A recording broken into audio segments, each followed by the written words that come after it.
என்னமோ என் மச்சான் மொரட மூர்க, ஆனா அவன் அயோக்கிய இல்லைன்னு சொன்னீங்க. இப்ப அந்த ஆள் பண்ண காரியத்தை பாத்தீங்களா? ஆனா இப்ப கூட நம்ம சொத்து அவருக்கு வேணாமா, ஆனா கோயிலுக்கு எழுதி வச்சிருவாராம்.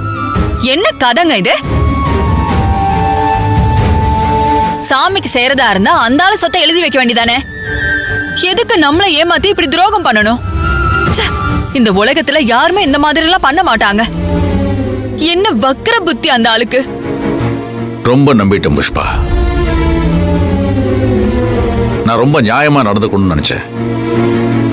ஆனா அவன் கொஞ்சம் கூட நேர்மையா நடந்துக்கல. அவர்கிட்ட எல்லாம் நேர்மை எதிர்பார்த்தது நம்மளோட தப்புதான்ப்பா. அவன் என்ன பல தடவை காயப்படுத்தியிருக்கான். என் தங்கச்சியும் பூங்குடியும் பல தடவை சிரமப்படுத்தியிருக்கான். அப்பெல்லாம் என் கண்ணில் கண்ணீர் வந்திருக்கு.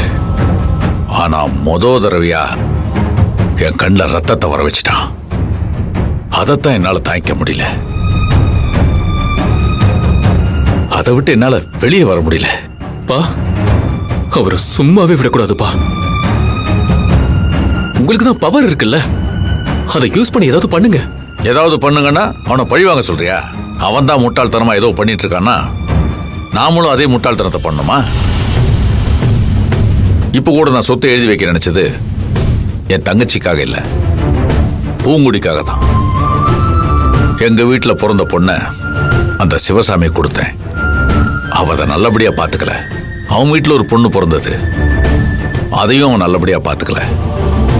அவங்க வீட்டு பொம்பளைங்களுக்கு நல்லது பண்ணணும்னு நினைச்சுதான் நான் இந்த சொத்தையை எழுதி கொடுக்கணும்னு நினைச்சேன்.